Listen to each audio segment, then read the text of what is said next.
Hello Chappets, and welcome to another Speak and Spiel video. With me, your host, I'll just babble a bit because the caption is going to come up, and then it say my name, Barry Doublet. Yes, I was at the Essen Spiel fair in Germany this year, and I filmed a few interviews, and I hope you've been enjoying them.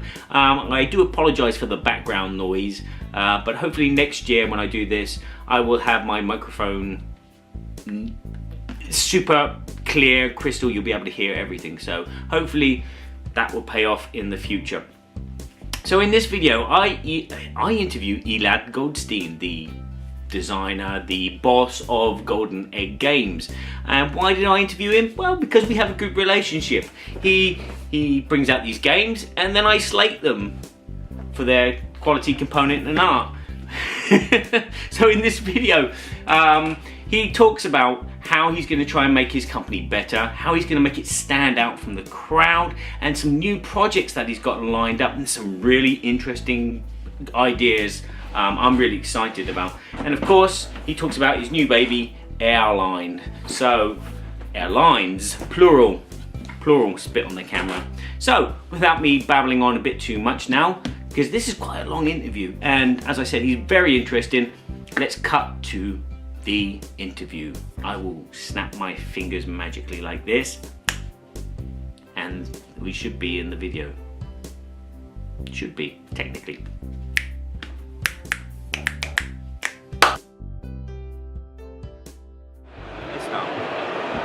Hello chaps, and welcome into the booth of Golden Egg Games. I'm with the boss, the genius, the man behind the mask of the egg, well, inside the shell of the egg, Mr. Elad Goldsteen. Got it right with the French accent. How do? Yeah, everything is good. Everything is good? Everything is very good. And the week is going very well, yeah? Yeah. We got airlines, limited, see here. You can see so, yeah, we got limited edition, a couple of copies for Kickstarter backers, and we got some copies. It's all limited. Hopefully we can sell out today. So no, you don't want to sell out today because I still got to pick up my copy. No, those are reserved. Oh, they're reserved. I have it too. Thank you. Yeah. So we have some copies that we are selling, and some copies are, of course, for the backers, pre-orders, and everything. Okay, can you tell us a bit about Airlines? Airlines is a game about transportation.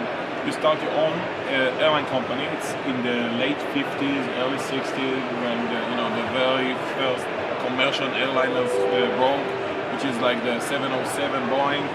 So they go everywhere and carry people with let's say affordable prices like that.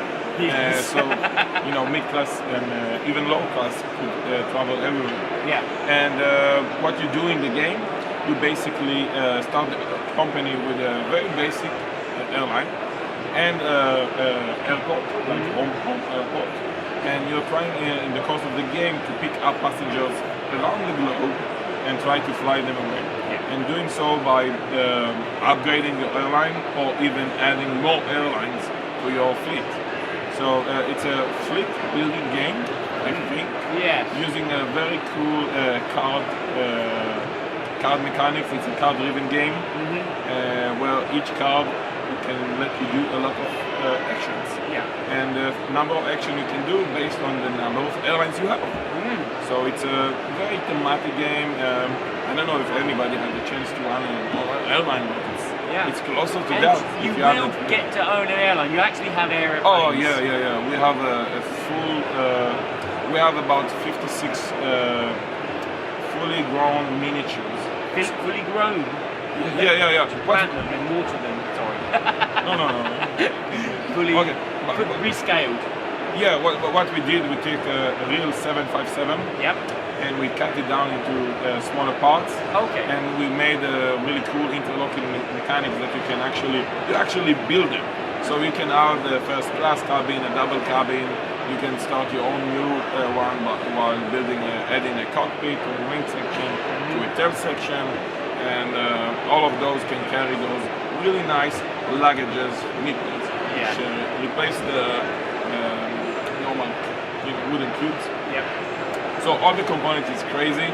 Even in the the retail edition, you get like 56 parts, Wow. and those parts are high quality plastic parts. Yeah. So you can actually prime them and paint them. And we gave you stickers also. Oh, great. So you have your own, the blue player has a blue airline. You feel it. Yeah. I don't know what's worse, painting or stickering. When I sticker stuff, it's like slightly askew, and I'm like, ah. And when I'm painting, it's like, oh no, I've painted on the wrong section. Yeah, it might be. So, but it's really cool. When will airlines come out for general retail? Because this is we're just talking Kickstarter. We're finishing everything about 30 days. 30 days. And then it will be shipped to the States. So hopefully by the end of December, Christmas time.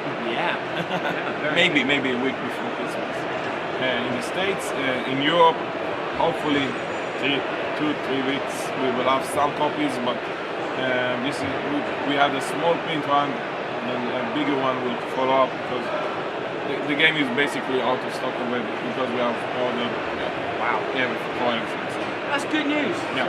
And so later on there'll be a second printing and sales. Hopefully. Yeah, we had good distributors that will support our small company. Yeah. And we hope to have a reprint coming up really soon. Is there anything you'd like to talk about which is coming in the future for Golden Egg? Oh man. So yes. Oh man, he means that. He's been emailing me with all this stuff. I'm like, I'm teasing you. You're teasing me, and I'm dribbling. Yeah. So this year is a turning point for Golden Egg Games in terms of what we plan to do. So far we are an independent small publisher company that strive on good games, solid gameplay, and everything. But with airlines, which we started, the breaking point. We have in the past complained about component, art, blah blah blah blah blah, and all of you are right. Oh, I'm right. Oh, I was going to feel bad about that then. Yeah. So what we did basically, we upgrade everything. So in airlines, we could have not doing those huge planes. Yeah, you could have had cardboard No, tires. it was a playable. Yeah. It was a playable, but we went over the top and did these miniatures. So what we are trying to do in 2017, we have 4 games coming up. Sorry, caption. Yeah. So all of those will have great components, even better artwork. Everything will be top notch because we're going because the competition. Our fellow publishers are going berserk with the games. So Yellow Games are just chucking out lots of components in their games which are unnecessary and they're good. So we need to amp it up. So we need to surpass those guys. Yes. So that's our aim. So the first game coming up is Endwin. It will be, I think, in Kickstarter next month. That quick? Yeah, that quick. Well, we have already done the miniatures, which you will show them, later on. Yeah, send me some photos and I'll stick them up in the video. Oh my god, yeah. So they have great quality. It's basically a co-op game about fantasy. So it's like in the Middle Earth War, when after everything done at the Fourth Age, so the elves came back because there is a greater danger. So they try to help humans to fight off the goblins and orcs and everything. It's not a dungeon crawler. It's actually you build up a civilization of elves. You build up a nice city, citadel, and then you need to explore and try to own the territories next to it in order to defeat that greater evil. The game will have a campaign mode. Basically, it's a campaign. You have 3 sets, so you have an easygoing, introductory scenario when you fight in an evil ogre. So you need to defeat him. And the second one is it's much harder, and this is what you're looking for. You need to defeat an orc chieftain, which is very cunning. And the last one is a super hard one, which it should have there, but you need to defeat the great necromancer. Again, there is a necromancer, and you need to defeat it. Surprisingly. Yeah, but I was surprised. Yeah, so the campaign is 45 minutes. 60 minutes for the medium and 90 minutes for the hard mode. and you can revisit those with different rules, so you can play the campaign a couple of times. And this is a game system that we are planning to support. Okay. So we are planning to do more campaigns, so 2 every year, so we can revisit them. You can shuffle and mix those scenarios and make your own campaigns. Wow.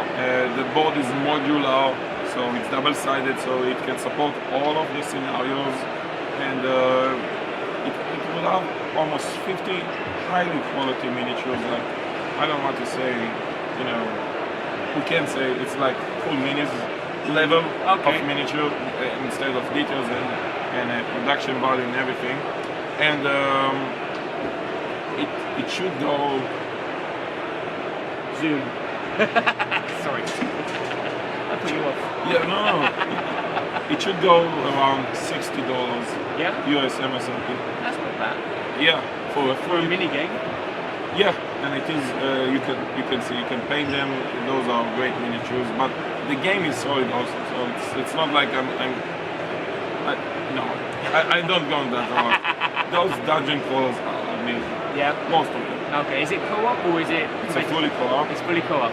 But those expansion, of course, will offer some competitive nature game, and we have another that will introduce a traitor. Yeah. So one of the elves is working with a necromancer. Okay. So he might betray you. So, interesting stuff. Yeah. So the game system is really solid, and we are happy with it. Yeah. And we plan to support it with as many expansions you guys want to buy. Oh, good. Any other? You said 4 projects. Oh, Can yeah, you just mention started. 3 more quickly. Yeah. So we have Edge of Humanity. Yep. Which is a survival that you will play a full demo with the designer. I'm gonna play. I only co-designed the game, but the designer is Pini. You will meet him very shortly, and you will have a full video. So it's a story-driven survival deck building game. Basically, the world ended, and you need to start out a new civilization. So you need to rescue guys and build some shelters in order to get points. So the best group, the one that made it to 11 points, or survived the 8 rounds of the game, will win the game. And you have hit points, you need to gather supplies.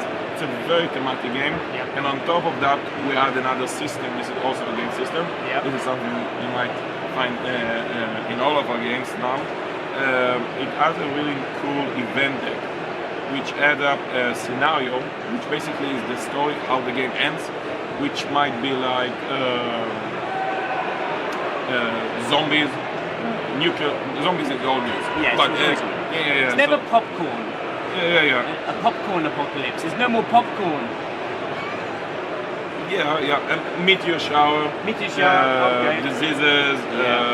Aliens abduction. Yeah. When aliens comes, like Independence Day, you were all doomed, or aliens in the style of like Aliens movie. Oh yeah. Which we are really doomed. Yeah.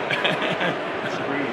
Yeah. They're laying eggs everywhere. Yeah, and stuff like that. And we have Rise of the Machine. So all of those cool storylines basically change the game, because it will dictate a new rule every round.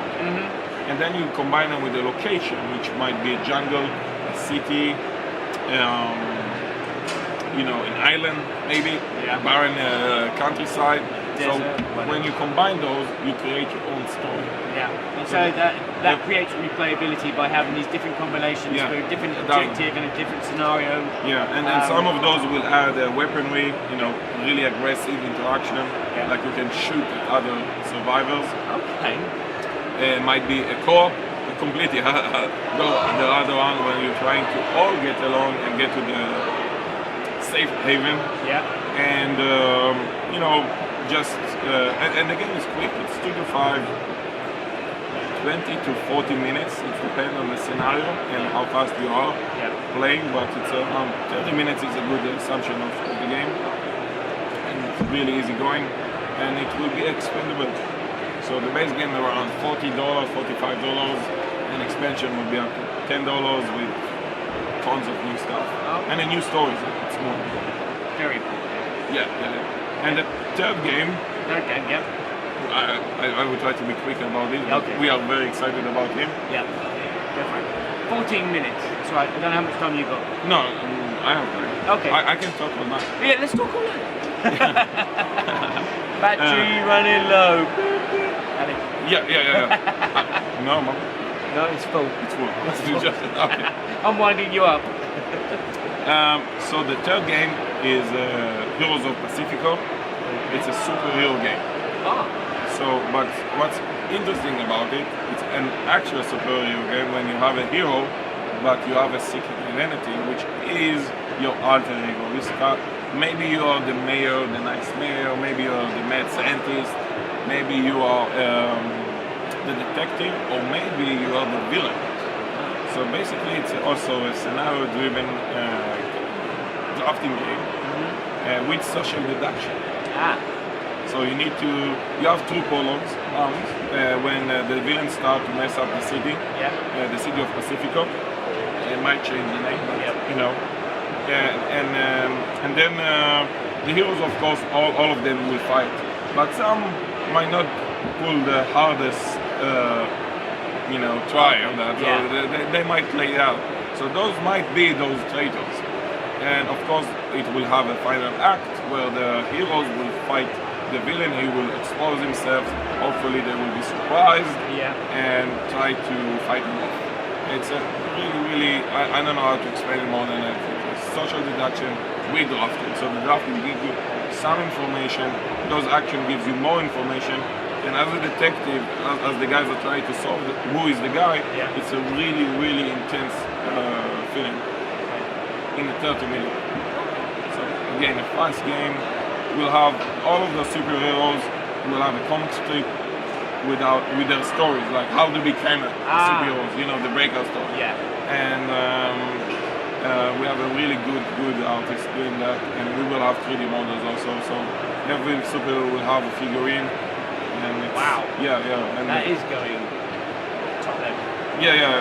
We thought about doing standees, but like King of Tokyo style. Yeah. But it doesn't feel well with superheroes. We had such a good art, so we want to take it another level, as we mentioned it before. Yeah. And the last game that will be those games will be for Gen Con 2017. This is the deadline. Yeah. By the way, will they be Kickstarter? We hope so. Well, all of them. So we can get something for our friends. Limited edition stuff, bigger miniatures, maybe stuff like that. Maybe bigger boxes, more content. Yeah. More. Give us more. Why not? You deserve it. Yeah. And fourth game. Hero of Pacifico is 3 to 6 players. Okay. It's social deduction. Yeah, it's very nice. And last game is Sea Dogs. Okay. Sail to Fortune. It's a pirate game, basically. But we think that this is an actual pirate game, but what the pirate did in the Caribbean area. They tried to sell out contraband, basically, and make money. Yeah. So that's the goal of the game. You are sailing in all of those locations, trying to get your stuff, trying to avoid the fleet of the line and the black sail, you know, the big dreaded pirate that might rob you. And what you're trying to do, it's a dice drafting game. Mm-hmm. Those dice will have action that you will have to play with them.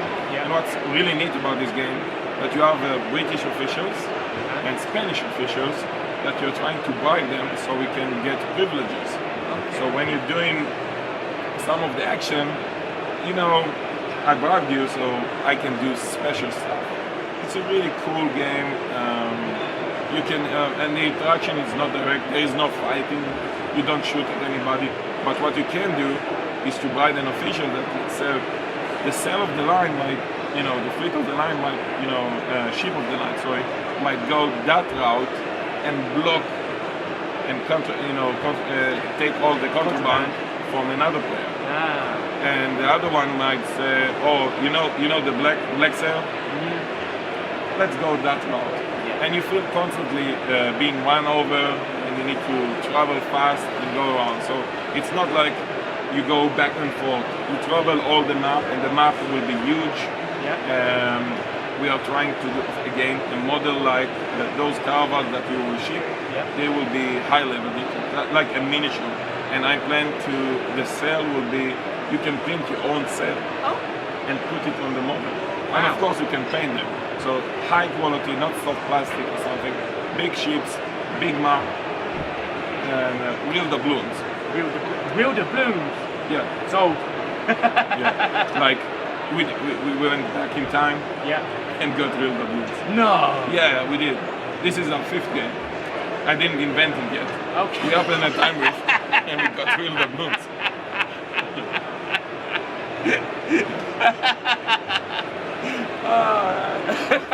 You got me. Yeah. Okay, shall we finish this off? I've got one little question for you. Yes. Okay, if you were a meeple, what game would you be in and what colour would you be? Well, I don't want to be in Carcassonne. it's kind of tacky. Wow, meeple. But any game, you could say a meeple in, you could be a blue meeple in Imperial Assault. Yeah, I want to be a white meeple. Yeah. In Star Wars Rebellion. Yeah? Yeah. Okay. Yeah, on the Death Star. On the Death Star. Like on the top. Yeah? Yeah, why not? Yeah, I'm the one that will push the button. Like, there is such good technology, but then the guy just needs to push the red button like in all Bond movies. Yeah, he could accidentally fall and touch it. Yeah. But yeah, might be. Okay.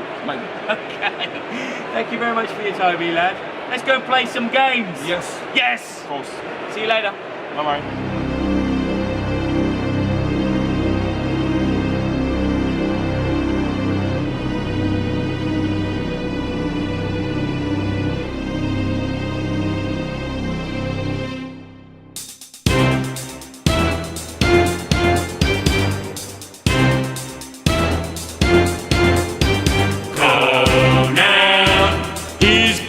And stronger than anyone. Ooh, yeah, he's buff. Big shout out to Ship Naked as well, our shippers for America, Philly Bear, who have been once again all the guys working with us. You said ship naked. Ship Naked, not what you think. I said. Ship naked. It's a weird name, and I've never asked them why, but I'm sure there's. I just got a package from Ship Naked, and my wife looked at it and she says, "What's this?" And I winked at her and said, "You'll find out." Well, there's a fig leaf in there somewhere.